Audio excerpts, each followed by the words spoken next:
Well, thank you, number one, for taking a minute to listen to me. As I explained in the note, I am going to be working on a podcast audiobook, and it occurred to me that I have a couple of different microphones that I have used for different purposes, and I need your opinion to let me know which of the two microphones sound the most comfortable to you. This microphone is a microphone, well, it's called a dynamic microphone from a company called Sennheiser.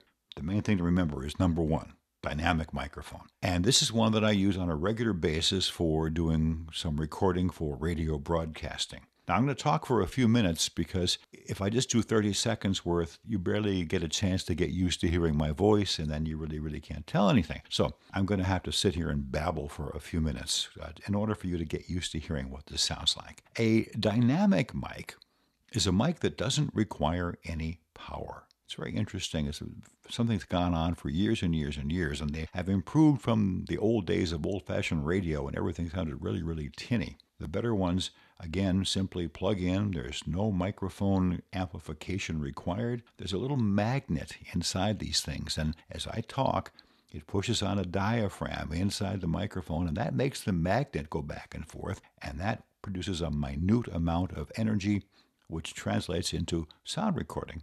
It's kind of cool, actually. And there are some very good dynamic microphones and some really bad microphones. Some of what we'll be doing in the podcasting book is demonstrating the good ones and the not so good ones. So the reason we're doing this is that in the world of podcasting or broadcasting or anything else you're doing regarding sound, that if you don't have a good microphone, it's like having a bad lens on a camera. It's the beginning of everything that you do. So it's very important to have a good microphone, and it's very important to have the right microphone for the right situation. The other microphone I'll be trying out is more for a studio use. This one is what they call a performance mic. It actually has some nice padding around the handles and stuff inside, so you can actually hold this microphone. Other microphones that are for studio use only, you can't even touch them. You've got to put them in a little springy mount made of elastic bands so that no vibrations from people walking or touching the desk or whatever gets into them. Big difference between the two. The mistake a lot of podcasters make who are working from home like I am is that they buy one designed for a studio. And the studio has to be acoustically neutral, and of course this room is not. And so you do not want a studio microphone that picks up everything in the room. Now, this may not be a perfect recording. You may be hearing a little bit of echo and things like that. I have some of my sound baffling up, but not all of it that I'll use for a full-blown audiobook recording. The main thing is I wanted to find out, are you comfortable listening to me talk on this microphone versus microphone number 2, which will be coming up in another video. Again, thank you so much for listening, and I'm looking forward to hearing you to find out what you're going to say. You can leave a note right there on Facebook, or if you want to, you can drop me an email at editor@acpress.com. That's editor@acpress, that's spelled ACPRESS.com. And you can get to me that way. Whichever works for you. If you have a longer comment you want to make, it doesn't matter. Either way, I'll be getting the information. Okay, so much for this one, and go check out the second one. And again, thank you so much. Okay, now we are going to test microphone number 2. We'll just call this one the U87. If you must know, it's from a company called Audio-Technica. I purchased this thing well over 20 years ago now, perhaps even longer, because I needed a good microphone, and according to the company that was selling these, they claimed that they worked with Audio-Technica to make this particular model to mimic as best they could the sound pattern and quality of a much more expensive microphone, like a $2,000 or $3,000 one. Well, I wasn't about to go out and buy a $2,000 or $3,000 one at the time. I'm still not able to do that because I really don't have a studio that needs that kind of microphone. But anyway, it worked out pretty well. I used this to do my first audiobooks, which go back a long ways, before Microsoft Windows was around. The first audiobook we did was called The DOS Tape.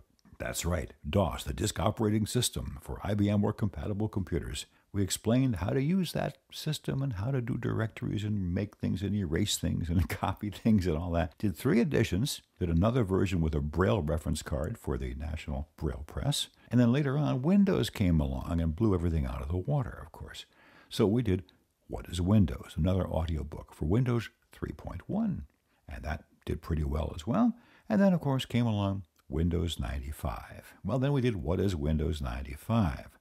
That did pretty well too. Things began getting more complicated and more difficult to describe with just audio. So we switched over to something else, did a multimedia DVD that had a mixture of pictures and some illustrations and some moving parts and a lot of audio of me explaining things. And it was called How to Buy Your First Digital Camera.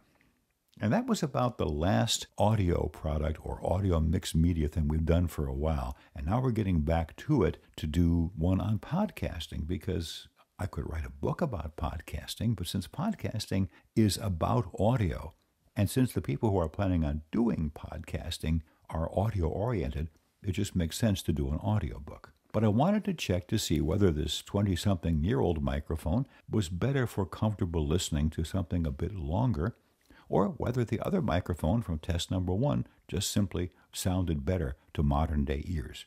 So that's what we're doing. This one, by the way, is known as a condenser microphone versus the other one that was a dynamic microphone. This one does require power in order to operate, because theoretically the signal is even better, and yet the power it generates is really, really minute and requires amplification. Now, cardioid condenser mics are ones that use a battery to power them, and the more typical ones are regular studio condenser mics. They have to plug into a special control board that supplies something called phantom power and kinds of things you really don't need to know about unless you're going to do podcasting. The big mistake some podcasters make is they buy a studio microphone, which is not really appropriate for recording in your house, and they discover also it requires this thing called phantom power, and they don't have a control board to give them the power, and so they've got basically a doorstop. But that's another story. Let me know which of these you prefer. Now, if you happen to listen to this first, for whatever reason, please go back and listen to the other one as well, and then either put something on Facebook or drop me a note at editor@acpress.com. editor@acpress.com. And yes, we got that domain name before the Atlantic City Press even thought about doing the internet, and so we still get letters to the editor talking about the problem with gambling and things like that, but that's another story. Okay, we will get this up there, and let me know which one you like better.